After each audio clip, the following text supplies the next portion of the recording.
लगता है, आपकी आंखें बड़ी हो जाती हैं, ऑटोमेटिक जाएंगे तो पैंटे में मूत देते हैं लोग।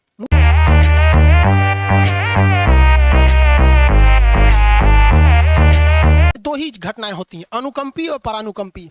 अनुकंपीय क्या होता है समझिए ध्यान से, जब कभी इंसान डर जाता है, जरूरत से ज्यादा डर जाए, अचानक उसे डर लग जाए, तो वो होता है सिंपैथेटिक घटना, अनुकंपीय घटना हो जाती है।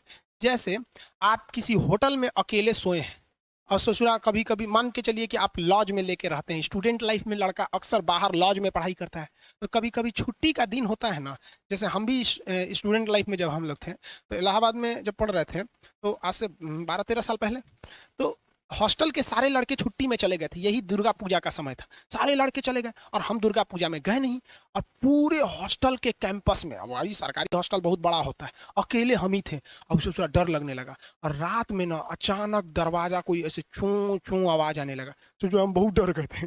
अरे अरे ग्रेजुएशन फर्स्ट ईयर का स्टूडेंट कितना दिमागी रहता है उसके पास, डर रहता है, डर गए एकदम। तो जब आप डर जाते हैं तो उसी को कहते हैं सिंपैथेटिक यानी अनुकंपीय, और इस डर के बदौलत आपके बॉडी में कुछ गड़बड़ होने लगता है, आपकी आंखें बड़ी हो जाती हैं, ऑटोमेटिक आंखें बड़ी हो जाती हैं, सांस तेजी से चलने लगता है, रोंगटे खड़े हो जाते हैं ना, जो चेहरे पे जो रोम्स होते हैं ना, बाल खड़े हो जाते हैं एकदम, पसीना आने लगता है, पसीना, और जबकि मुंह सूख जाएगा, मुंह में थूक नहीं बनेगा, लार नहीं बनेगा, थूक सूख जाएगा, थूक नहीं घोटाएगा, ससुरा कौन सी हो गया रे, ये चो चो कौन सी बोल रहा है 2 बजे रहती है, कौन आ रहा है, उसी में घुंघरू घुंघरू की आवाज सुनाई दे देगी, छम छम, कोई बोलेगा तुम मेरे पिछले जन्म के प्रेम हो, मैं तुम्हें लेने आई हूँ। अच्छा एक चीज देखें, भूत हमेशा महिलाएं बनती हैं, पुरुष भूत बनता है जी?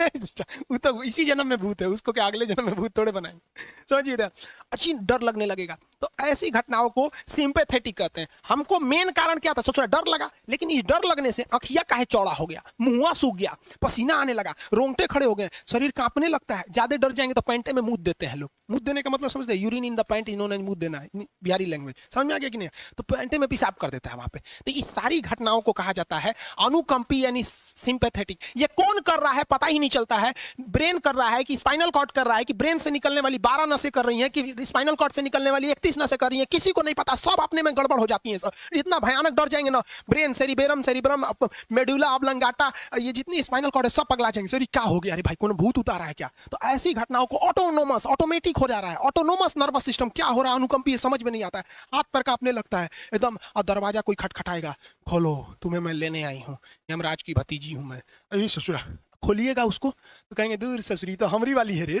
तब आपका मन एकदम हरिहर आ जाएगा, आहा हमरी वाली आई है मिलने के लिए। तब जब आप रिलैक्स हो जाते हैं तो उसे कहते हैं पारासिम्पैथेटिक यानी परा अनुकंपीय। अब जो जो घटनाएं हुई थी सब नॉर्मल हो जाएगा, अखिया जो चकरा गया था नॉर्मल हो जाएगा, जो मुंह सूख गया था अब मुस्कुराने लगेंगे, आओ आओ बैठो बैठो बैठो, हॉस्टल में कोई नहीं है, बैठो बैठो बैठो बैठो यहाँ पे। और जो ऐसे समझ में आएगा कि नहीं, और जो रोंगटे खड़े हो गए थे अब वो नॉर्मल हो जाएंगे, पसीना उसीना नॉर्मल हो जाएगा एकदम, मुंह तो दिए हैं पैंट में तो कहेंगे बैठो बैठो हम कपड़ा बदल के आ रहे हैं, बैठ जाओ बैठ जाओ। समझ में आ गया कि नहीं? इसको कौन कंट्रोल कर रहा था पता ही नहीं चलता। आप लोग के साथ भी ऐसा ही घटनाएं हुई होंगी, हम लोग के साथ भी हुई थी, सबके साथ होता है यार, सबकी जिंदगी बचपन में एक ही जैसी होती। समझ में आ गया कि नहीं? इसको कोई कंट्रोल ही नहीं कर पाता, इसलिए इसे ऑटोनोमस कहते हैं, कि कौन कंट्रोल किया समझ में नहीं आता है। समझ में आया कि नहीं? किसी को दिक्कत तो